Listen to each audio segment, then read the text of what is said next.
Muito bem, irmãos, nós estamos trazendo uma série na parábola do filho pródigo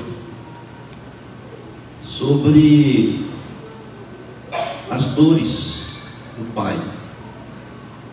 Embora no final a gente vai trazer também uma mensagem na dor do filho que saiu, que se perdeu, que é a dor do arrependimento. Será a última dessa série. Nós vimos no domingo passado a dor do abandono, quando o filho deixou o pai, foi embora, e o pai então, a dor de ter sido abandonado. Nós falamos e refletimos sobre esse sentimento que muitas vezes nós somos acometidos quando alguém da qual nós gostamos, da qual nós nos relacionamos, da qual a gente tem um sentimento fraterno, que muitas vezes nos deixa, nos abandona, e a dor no coração, ela é muito grande. Mas existe um segundo momento ali, nessa parábola do filho pródigo, que é a dor da espera. Porque depois que as pessoas abandonam o lar, abandonam seus pais, seus cônjuges, seus amigos, seus parentes, sempre fica uma expectativa no coração daqueles que ficam. Aquela espera, muitas vezes eterna, no pensamento de que aquela pessoa que nos abandonou um dia vai voltar. E fica então aquele sentimento no coração. E as pessoas sofrem com isso. Sofrem porque não sabem se realmente vão voltar, não sabem se realmente o que está acontecendo com a pessoa que está distante. Então sempre aquela ansiedade, aquele fluxo imaginário da mente da gente que fica percorrendo ali. Isso causa dentro de nós uma dor. E é nesse aspecto que eu quero pensar novamente aqui na parábola do filho pródigo. E eu quero, dentro dessa parábola, que vocês já conhecem, eu quero ler apenas o versículo de número 20 ao número 24.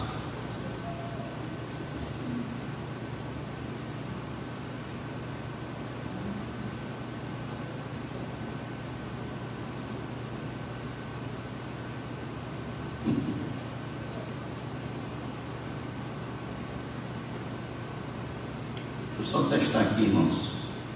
Agora ficou aí. O problema está entre meu braço e o computador. Irmãos, o texto está em Lucas capítulo 15, versículos 20 a 24, diz assim: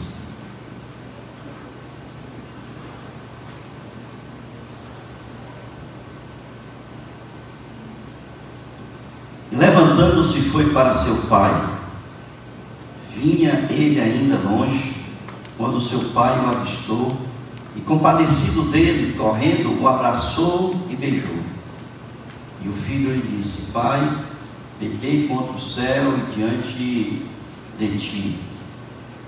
Já não sou digno de ser chamado teu filho. O pai, porém, disse aos seus servos: trazei depressa a melhor roupa, vestiu, ponde-lhe um anel no dedo e sandália nos pés. Trazei também e matai o novilho cevado. Comamos e regozijemo-nos, porque este meu filho estava morto e reviveu, estava perdido e foi achado. E começaram a regozijar-se. Amém? Muito bem, vocês conhecem a história. Filho satisfeito com a casa, satisfeito com a sua vida, ele sai para se divertir, ele sai para gozar a vida, porque entende ou entendemos que ele queria aproveitar a vida. E ele então sai, ele pega parte do seu dinheiro que cabia a ele, ele vai para o mundo e ali ele gasta todo o dinheiro que ele recebeu do pai, como herança. E ele gasta tudo. E ao gastar tudo, ele chega ao fundo do poço e ele de Senhor, ele passa a ser um servo. Um servo que começa a trabalhar com porcos, a alimentar porcos de uma pessoa que ele conheceu durante as suas farras, durante a sua vida que ele passou a levar. E ele então pensa em voltar. E quando ele volta, o pai o avista. E ali ele corre para o filho. E esse movimento dele avistar o filho e ele sair correndo ao encontro do filho é que nos diz que ele tinha no coração uma expectativa, uma esperança de que realmente o filho voltasse. A forma como é colocado aqui nos dá esse pensamento, porque aqui diz o texto: quando seu pai o avistou e, compadecido dele, correndo, o abraçou e o beijou. E é, portanto, nesse pensamento dessa história que nós vimos aqui, que nós queremos refletir um pouco sobre essa dor da espera. O que o pai sentiu, o que talvez você já sentiu na vida, o que outras pessoas sentem quando estão esperando por alguém ou por alguma coisa.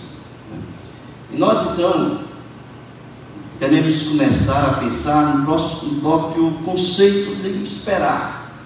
O que você entende, por esperar? E aí tem alguns sinônimos dessa palavra esperar, que pode ser aguardar, pode ser desejar que alguma coisa aconteça, pode ser torcer para que aconteça, pode ser ansiar, daí a ansiedade, almejar, aspirar, anelar, imaginar, calcular, conjecturar, prever. Tudo isso é esperar. E, irmãos, quando a gente pensa nesse conceito, a gente pensa então em algumas coisas que fazem parte do conceito. Por exemplo, nós temos aí, nós vamos ver, que ele está ligado, esperar está ligado a diversos fatores. O primeiro fator é o fator tempo. Nem todo mundo sabe lidar com o tempo, Algumas pessoas são impacientes, não conseguem ter aquele tempo que é necessário para que as coisas aconteçam. Quando a gente pensa em esperar, nós estamos mexendo com o tempo. E quando a gente mexe com o tempo, as pessoas elas são incomodadas. Muitas querem que as coisas sejam naquele momento, que as coisas aconteçam quando elas querem, tem que ser agora. Se não for agora, eu não quero mais. Tem algumas pessoas que não conseguem esperar, porque não conseguem esperar, começam a fazer coisas erradas na vida. Então, o esperar está ligado ao tempo, como você lida com o seu tempo, ou como você lida com o tempo, da qual você precisa utilizar na forma daquilo que você está esperando acontecer. Uma outra coisa são as emoções. Eu disse, esse tempo de espera pode causar frustrações. Por que pode causar frustração? Porque pode ser que aconteça de não acontecer aquilo que você espera acontecer. Aqui no caso do filho pródigo, o pai esperava que o filho voltasse e aconteceu dele voltar, mas poderia ter não voltado, E isso teria causado o quê? Uma frustração do seu desejo, da sua ansiedade, Por isso, o esperar está muito ligado às emoções. Uma outra coisa que está ligada, que a gente percebe nesse texto aqui, são os sentidos. Porque quando você espera, você está ligado, todos os seus sentidos estão funcionando para você detectar algo que possa indicar que a coisa vai acontecer ou não. No caso aqui, o pai do filho pródigo, ele viu, então a visão dele foi o sentido que acendeu ali o start, e ele dizia assim: está acontecendo. E ele saiu ao encontro ali do seu filho, e o abraçou e o beijou. Portanto, quando a gente espera, a gente não apenas está lidando com o tempo, a gente não apenas está lidando com sentimentos, a gente está lidando também com os nossos sentidos. e ficam tão atenados que a gente se desgasta muitas vezes emocionalmente, porque os nossos sentidos estão, às vezes, 24 horas ligados. Mas também, como eu disse, nós, na espera, estamos lidando com a dúvida ou com a certeza. Esperar é uma possibilidade. No caso de esperar por pessoas, existe outros tipos de espera. Por exemplo, você pode estar no consultório médico, e você está esperando, e você marca uma hora com o médico vai lhe atender uma hora depois, uma hora e meia depois, paciência, mas você é obrigado a ficar, porque se você não ficar no médico, você não vai ser consultado, então ali você tem um exercício de paciência necessário. Então, assim, você está lidando com uma dúvida ou certeza. No consultório médico, você tem a certeza de que você vai ser atendido, então você espera uma hora e meia.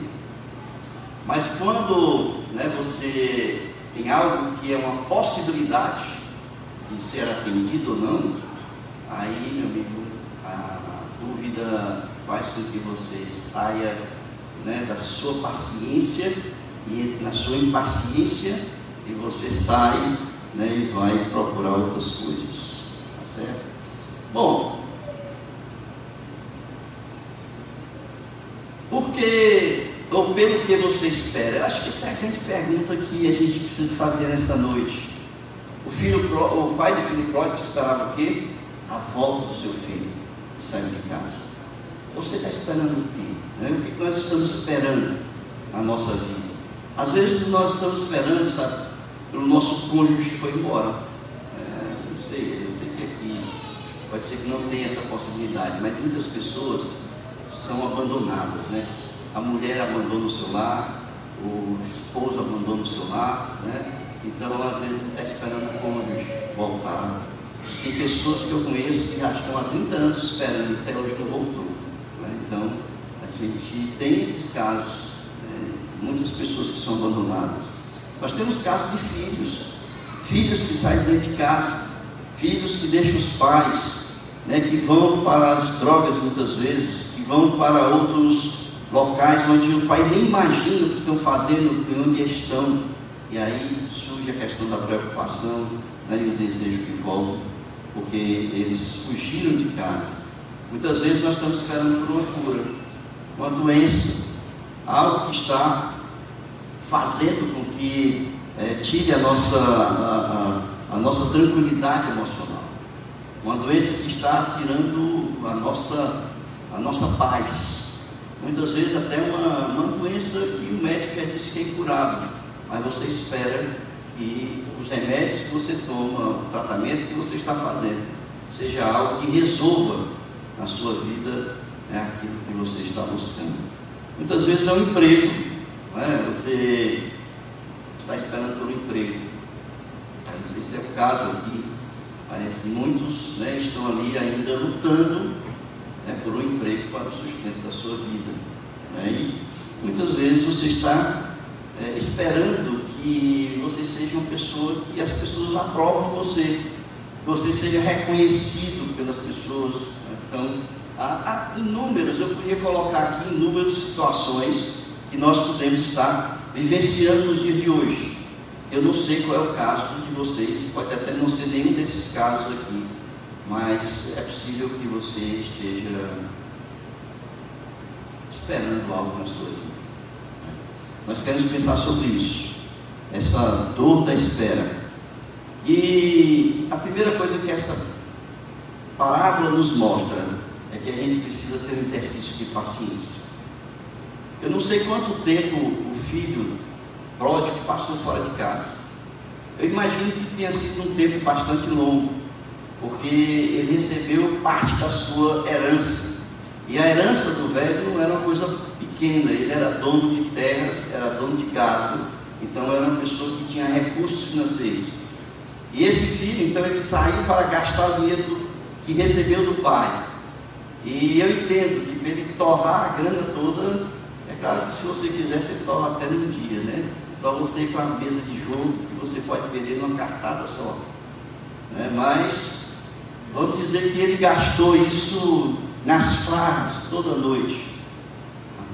Então isso levou algum tempo. Depois ele foi ainda se pregar lá com os porcos, para depois ele se arrepender e voltar para casa. Então eu entendo aí que foi um tempo.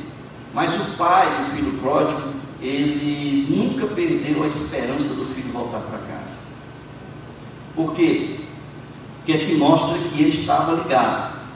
Eu não concordo muito de dizer que o pai estava... Eu já ouvi muitas mensagens dizendo que o pai estava atento ali, esperando, né, o filho chegar, e aí quando ele vê o filho, sai correndo para se encontrar com o filho. Eu não concordo muito, irmãos, porque ele era uma pessoa ativa. Ele tinha responsabilidades na sua casa e nas suas terras. Ele tinha que cuidar do seu gado, apesar de ter empregados, de ter um filho mais velho que o ajudava na administração, mas mesmo assim ele tinha responsabilidades. Eu entendo que ele esperava, que ele estava atento, né, os seus sentidos estavam ali atentos para identificar uma possibilidade, mas ele esperou, cuidando da sua vida, e com paciência ele esperou que o filho voltasse. A Bíblia, ela nos ensina que a gente precisa ter paciência no Senhor, e nós precisamos esperar no Senhor. No Salmo de número 40, versículo de 1 a 3,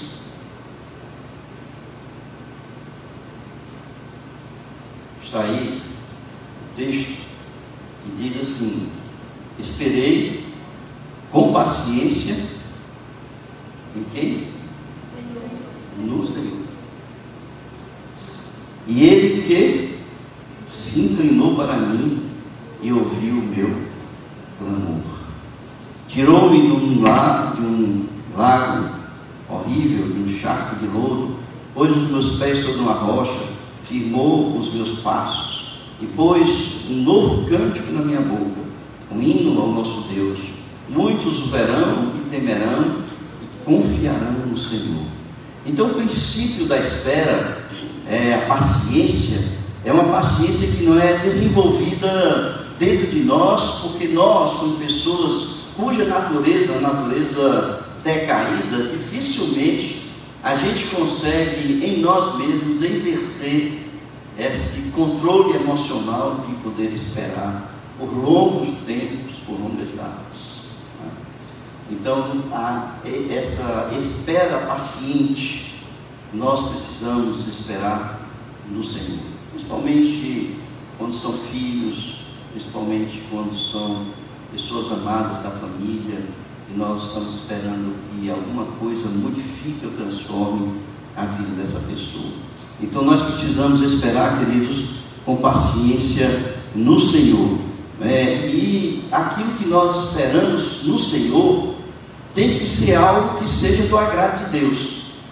Nós não podemos simplesmente esperar algo que eu desejo no meu coração, mas é algo que não é do agrado de Deus. Às vezes eu quero uma coisa que é bom para mim, mas não é bom para Deus.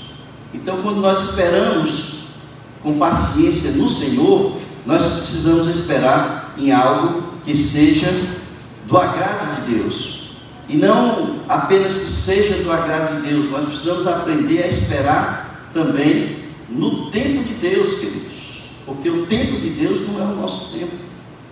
O tempo de Deus é um tempo perfeito, completo, para que as coisas que precisam acontecer, aconteçam de forma completa e perfeita, como eu falei. Tá?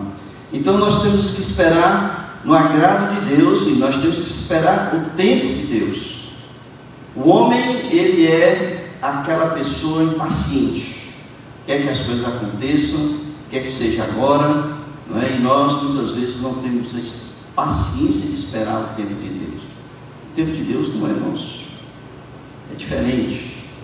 Pode durar vários anos, pode durar para nós uma eternidade, mas se nós estamos esperando que algo do agrado de Deus, vocês podem ter certeza, queridos, que vai acontecer, porque é algo que está dentro do projeto de Deus para nós.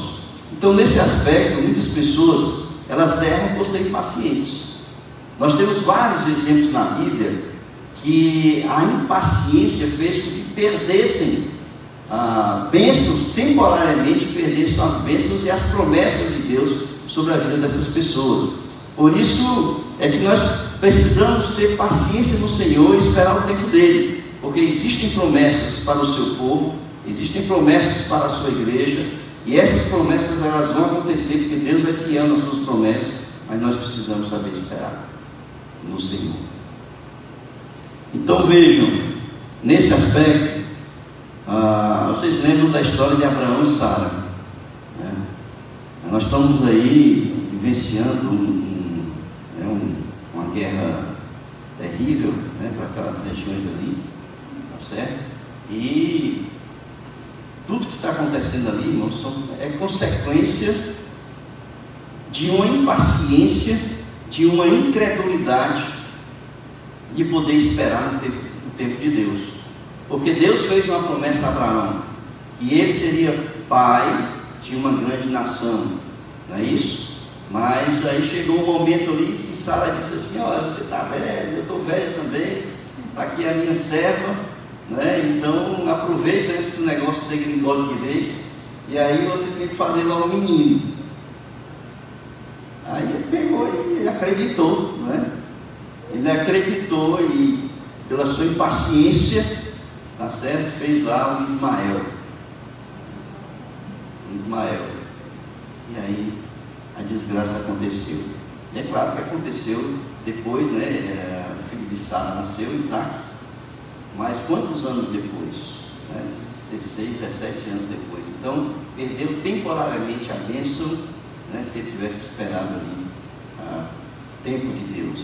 Mas existem outros exemplos ali, no caso, por exemplo, de Rebeca e Jacó, né, que não souberam esperar, porque Deus havia prometido que Jacó seria o herdeiro, e ela, quando viu que Isaac ia dar a bênção a Esaú, ela se desesperou, né, e ela não soube esperar ali, né, que a promessa do Senhor acontecesse, e ela então fez com que o filho enganasse o pai, né, e ele então teve que ser, o projeto de Deus teve que ser adiado pela impaciência ali de Rebeca e Jacó, né, que enganaram Isaac, fazendo Jacó passar por Esaú.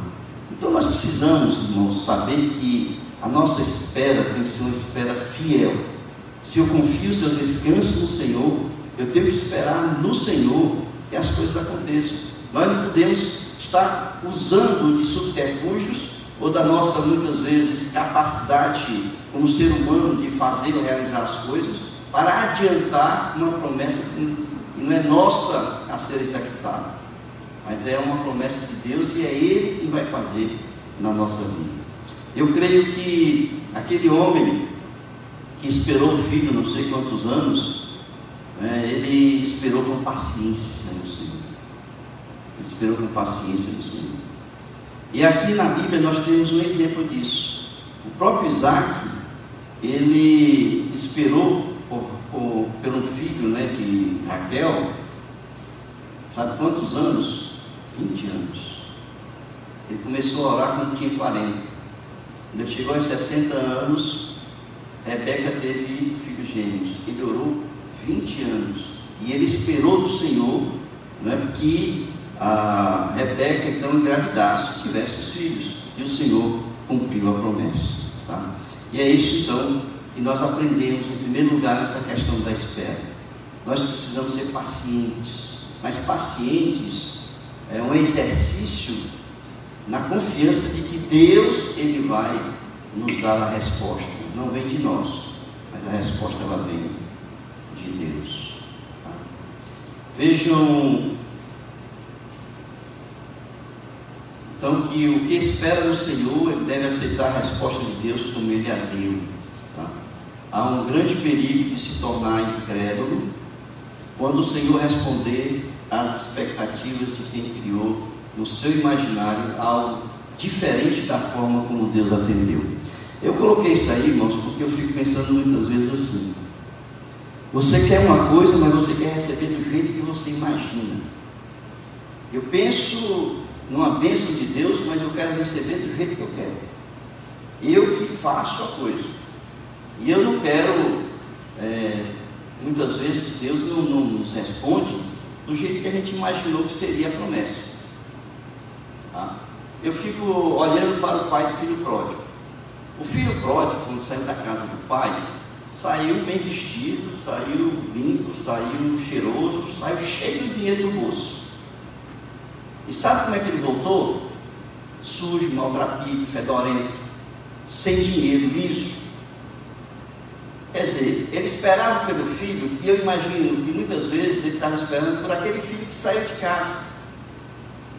Mas Deus mandou o filho sim, mas mandou de uma forma diferente.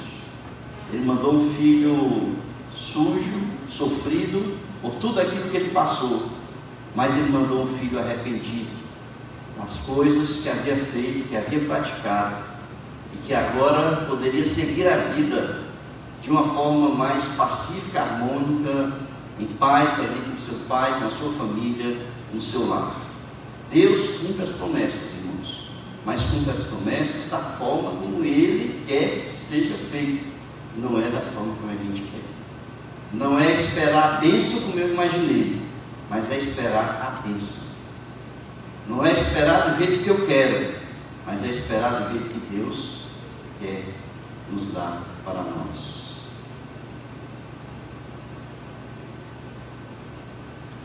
Também, aquele que espera no Senhor deve esperar a resposta de Deus. Nós temos aí, será que o filho, e aí eu falei nessa história toda aí já, ele saiu e tanto o importante aí não é como a gente quer, mas é como Deus responde a cada um de nós. Tá? E vejo aí outra, eu coloquei, né, um outro ponto. No entanto, não foi assim também com os israelitas. Tá? Ainda hoje, irmãos, os israelitas imaginam o Messias, o Cristo, que seja o general, né, aquele comandante que vem libertar o povo. E é isso que eu disse, que muitas vezes a gente se decepciona, não é da forma como a gente quer, né? Deus manda e a gente muitas vezes desenvolve dentro de nós uma incredulidade, porque eu imaginei de uma coisa e Deus fez de outra. E o povo de Deus, ele imaginou o Cristo que vinha salvar o povo de uma forma física. E esse Cristo que veio, foi o Cristo que veio para salvar o povo do pecado, né, e da salvação, totalmente diferente. Ainda hoje está lá o povo de Deus, Israel, esperando que Jesus venha, e Jesus já voltou há muito tempo, né? Não acreditaram. A Bíblia diz: veio para os seus, e os seus o quê? Não receberam. Então, ainda hoje esperam o Messias, né? E nós é que estamos aproveitando, né? Porque eles não quiseram, mas nós queremos, né? E nós aceitamos. A segunda coisa desse texto que a gente pode tirar na questão da dor da espera é que a impaciência e a ansiedade que naturalmente se desenvolve em nós, porque nós temos essa grande dificuldade de esperar, elas são tratadas no altar de Deus. Aquele pai, ele esperou. É claro que ele estava ansioso, claro que estava, ele queria que o filho voltasse. Ele teve momentos de impaciência, imagino que sim, que teve seus momentos de impaciência. Mas, irmãos, ele tratou da sua o desespero de ter o filho em casa, da sua ansiedade, da sua impaciência, ele tratou no altar de Deus. Nós temos um grande exemplo que está em 1 Samuel capítulo 1, versículos 9 a 18, é o exemplo de Ana. Ana era casada com Eucana. 1 Samuel capítulo 1.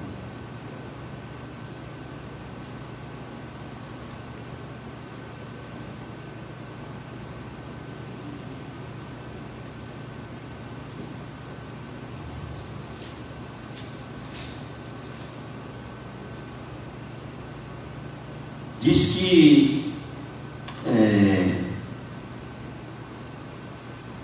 Ana era casada com Eucana, e Eucana tinha uma outra mulher chamada Penina. E essa Penina parece que não era uma peça muito boa, né? Porque ficava ali cutucando a Ana, que Penina tinha filhos e Ana não tinha, e ela fazia pouco dela, e aquilo irritava a Ana. Ela ficava desgostosa com a vida. E ela então, ela foi tratar a sua espera de engravidar, a sua impaciência, o seu desespero, a sua ansiedade, ela foi tratar, sabe aonde? No altar do Senhor. E aqui nos versículos de 9 a 18, conta essa história que em determinado momento eles estão lá, ela vai ao templo e ela começa a orar e ela chora diante de Deus. Aí no versículo de número 10 está escrito que ela se levanta e com amargura na alma, esse era o sentimento que ela tinha, ela vai ali à presença do Senhor, ela orou e ela chorou abundantemente ali na presença do Senhor. E Deus então respondeu a Ana, e Ana logo depois, ela engravidou de Samuel, né? E na promessa que ela fez, ela entregou Samuel ao Senhor. Então, queridos, se você é uma pessoa impaciente, se você é uma pessoa ansiosa, que você fica esperando que as coisas aconteçam, mas aconteçam da forma que você quer que aconteça, tem uma forma de você tratar isso, que a Bíblia nos ensina, assim como o pai do filho pródigo, assim como Ana e vários outros exemplos. Eu apenas coloquei aqui o exemplo de Ana. Nós precisamos tratar essa dificuldade e lidar com o tempo. Nós precisamos tratar no altar de Deus.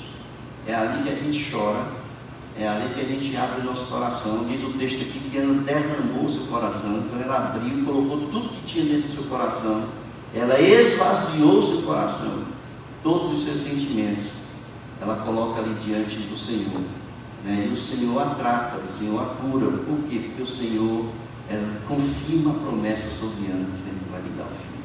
E ela saiu dali diante do altar de Deus em paz do coração. Uma pessoa que entra na presença do Senhor amargurada, ela sai em paz, sentindo ali paz no seu coração. Então vejam aí, no versículo de número 18, quando ela diz: e disse ela, acha a tua serva mercê diante de ti. Assim a mulher se foi, seu caminho, comeu, porque ela não estava nem se alimentando, então ela comeu, e o semblante já não era triste. Paz ela encontrou no Senhor. Precisamos tratar as nossas impaciências, a nossa ansiedade diante do altar de Deus. Eu fico pensando nos cristãos. Quantas e quantas pessoas, irmãos, deixam a igreja, se desviam da igreja? Quantas e quantas pessoas abandonam o Evangelho? Aquela espera, o Senhor vai voltar quando? Porque o Senhor vai voltar. E as pessoas ficam impacientes, ou ficam achando que não vai acontecer essa segunda volta, né? E o que é que fazem? Começam a esfriar na sua caminhada cristã, começam a esfriar no Evangelho, e aí começam a fazer besteira, porque aí vão fazer aquilo que não agrada a Deus. Esse texto que está aí, 1 Pedro, capítulo 1, versículo 3, diz assim: bendito seja o Deus e Pai de nosso Senhor Jesus Cristo, que segundo a sua grande misericórdia, nos regenerou para uma viva esperança, mediante a ressurreição de Jesus Cristo dentre os mortos.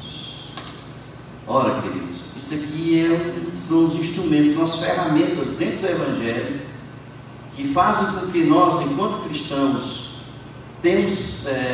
venhamos a ter a paciência de esperar o dia em que nós iremos nos encontrar com o Senhor, a sua segunda vinda, ou o nosso arrebatamento, ou a nossa ressurreição dos mortos, né? Esse texto aqui ele nos ensina algumas coisas. Primeiro,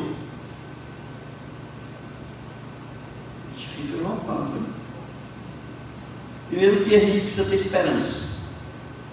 Quando a gente, o que o texto está dizendo, em primeiro lugar, é que Deus ele deixa em nós uma esperança. E o apóstolo Paulo vai dizer que esperança que a gente vê não é esperança. A gente tem que esperar aquilo que a gente não vê. E a esperança que alimenta o nosso coração, que faz com que a gente tenha paciência, que a gente persevere na caminhada cristã, que a gente supere as lutas, os sofrimentos da nossa vida. Essa é uma esperança que não é apenas a palavra ou o conceito, mas ela é viva dentro de nós. O texto em 1 Pedro diz que ela é viva, não é isso? Diz assim, ele pela sua grande misericórdia, Ele nos regenerou, ou seja, Ele nos fez nascer de novo, e Ele colocou em nós para uma viva esperança.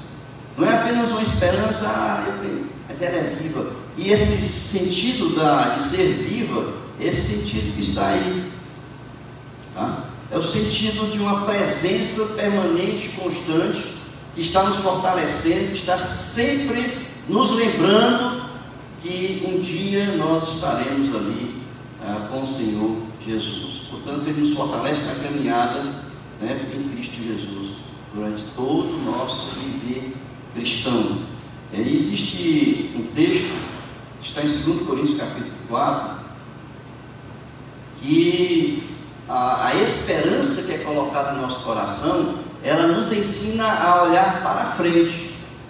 Não é olhar para as circunstâncias, não é olhar para as dificuldades, não é olhar para as lutas, mas a esperança que Jesus colocou em nossos corações, a esperança que a gente transcende essa situação do hoje para olhar para aquilo que nos espera lá na frente. E esse texto em 2 Coríntios capítulo 4, versículos 17 a 18, diz assim: porque a nossa leve e momentânea tribulação, é momentânea porque é temporária, nós somos peregrinos aqui, produz para nós eterno peso de glória, aquilo que nós vamos encontrar lá na frente, acima de toda comparação. Não há como comparar os sofrimentos do presente com a glória do futuro.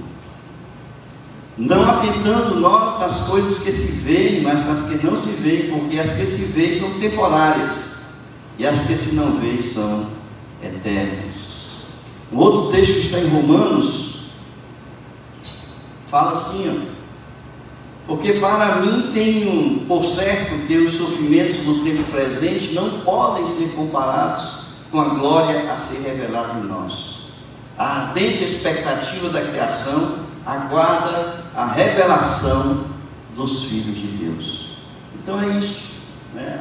O que nos sustenta, o que nos mantém firmes na nossa caminhada cristã?